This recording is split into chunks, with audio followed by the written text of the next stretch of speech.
Hi, welcome to my channel. ನನ್ನ channel subscribe ಆಗಿಲ್ಲ ಅಂದರೆ ಸಬ್ಸ್ಕ್ರೈಬ್ ಆಗಿ, ಲೈಕ್ ಕೊಡಿ, ಶೇರ್ ಮಾಡಿ, ಕಮೆಂಟ್ ಮಾಡಿ. ಇವತ್ತು ಒಂದು ರಸಮ್ ರೆಸಿಪಿ ತೋರಿಸ್ತಾ ಇದ್ದೀನಿ. ನುಗ್ಗೆಕಾಯಿ ರಸಮ್. ನುಗ್ಗೆಕಾಯಿ ರಸಮ್ಗೆ ಒಂದು ಕುಕ್ಕರಿಗೆ ನೀರು, ನುಗ್ಗೆಕಾಯಿ, ಬೇಳೆ, ಟೊಮೊಟೊ, ಹುಣಸೆಹಣ್ಣು, ಒಂದು 4-5 ಹಸಿರು ಮೆಣಸಿನ್ಕಾಯಿ ಹಾಕಿದ್ದೀನಿ, ಕರಿಬೇವು ಹಾಕಿದ್ದೀನಿ, ಅರಿಶಿಣ ಮತ್ತು ಉಪ್ಪು ಇಷ್ಟನ್ನು ಹಾಕಿ ಮಿಕ್ಸ್ ಮಾಡಿ 1 ಸ್ಪೂನ್ ಎಣ್ಣೆ ಹಾಕಿದ್ದೀನಿ, ಅದು ಸ್ಕಿಪ್ ಆಗಿದೆ.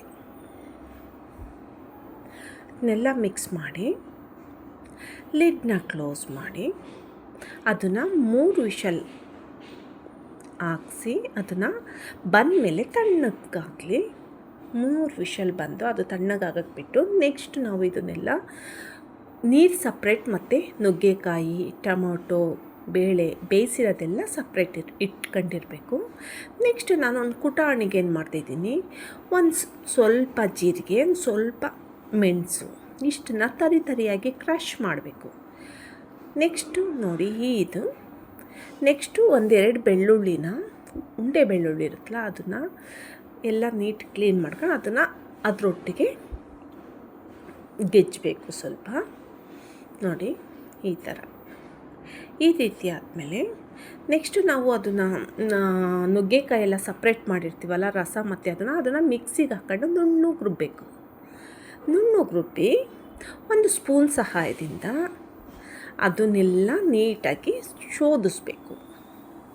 ನೋಡಿ ಇವಾಗ 1 ಸ್ಪೂನ್ ಸಹಾಯದಿಂದ ನೀಟಾಗಿ ಇದು ಬೇಗ ಆಗುತ್ತೆ. ಆ್ಯಕ್ಚುಲಿ ಬೇಯಿಸಿ ಮಿಕ್ಸಿ ರುಬ್ಬಿ ಮಾಡೋದ್ರಿಂದ ಇದು ಬೇಗ ಇದಾಗುತ್ತೆ. ಬಟ್ ಡೈರೆಕ್ಟ್ ಇದು ಮಾಡೋಕ್ಕೆ ಹೋದರೆ ಅದು ಕಡ್ಡಿಯೆಲ್ಲ ಆಗಾಗೆ ಸಿಕ್ಕೊಳ್ಳುತ್ತೆ. ಬಟ್ ಇದಾದರೆ ನುಣ್ಣು ಪೇಸ್ಟ್ ಆಗಿರುತ್ತಲ್ಲ, ಬೇಗ ಇದನ್ನು ಮಾಡ್ಬೋದು. ಈಸಿ ಇದೆ ಇದು ಆ್ಯಕ್ಚುಲಿ. ಇದನ್ನೆಲ್ಲ ನೀಟಾಗಿ ರಸ ಎಲ್ಲ ತೆಗೆದು ನೋಡಿ ಇವಾಗೆಲ್ಲ ಆಗಿದೆ. ಈ ಥರ ಇದು ಮಾಡ್ಕೊಂಡು ನೆಕ್ಸ್ಟು ಒಂದು ಕುಕ್ಕರ್ ಇಟ್ಕೊಂಡು ನೀವು ಎಣ್ಣೆ ಬಿಸಿ ಆದಮೇಲೆ ಸಾಸಿವೆ,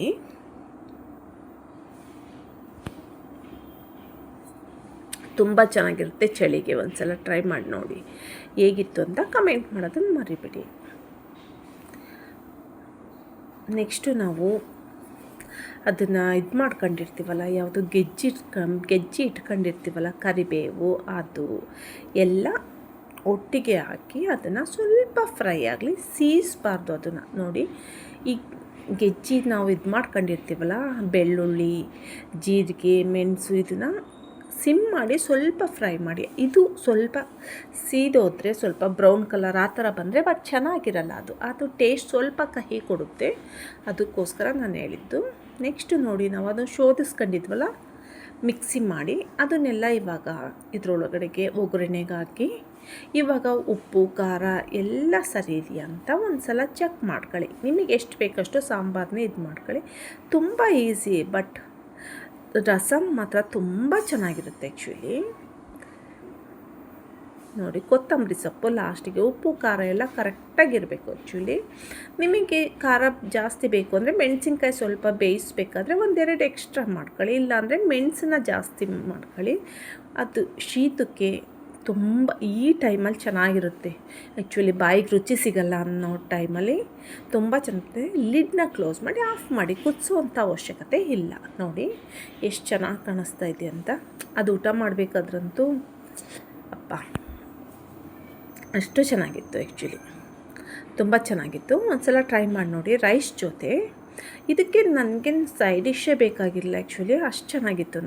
ನನಗಿಷ್ಟ ಆಯಿತು ಈ ರೆಸಿಪಿ. ತುಪ್ಪ ಹಾಕ್ಕೊಂಡು ಮೇಲಕ್ಕೆ ಬಿಸಿ ಅನ್ನಕ್ಕೆ ರಸಮ್ಮ ಹಾಕ್ಕೊಂಡು ತಿಂತಾಯಿದ್ರೆ ಗೊತ್ತಿರುತ್ತಲ್ವ ನಿಮಗೆ. ಈ ಚಳಿಗಾಲದಲ್ಲಿ ಈ ಟೈಮಲ್ಲಿ ರಸಮ್ ಮತ್ತು ಬಸ್ಸಾರು ಟೈಪ್ ಇರುತ್ತಲ್ಲ, ಸೊಪ್ಪಿನ ಸಾಂಬಾರು ಆ ಥರ, ಬೇಳೆ ಸಾಂಬಾರು, ಹುರುಳಿಕಾಳು ಸಾಂಬಾರು ತುಂಬ ಚೆನ್ನಾಗಿರುತ್ತೆ ಈ ಟೈಮಲ್ಲಿ. ಒಂದು ಸಲ ಟ್ರೈ ಮಾಡಿ ನೋಡಿ ಹೇಗಿತ್ತು ಅಂತ ಹೇಳೋದನ್ನು ಮರಿಬೇಡಿ. ನುಗ್ಗೆಕಾಯಿ, ನುಗ್ಗೆ ಸೊಪ್ಪು ತುಂಬ ಒಳ್ಳೆಯದು ದೇಹಕ್ಕೆ.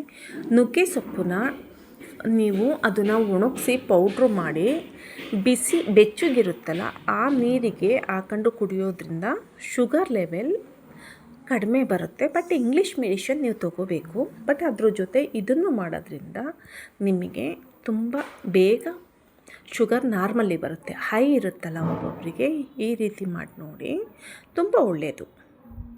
Thank you for watching.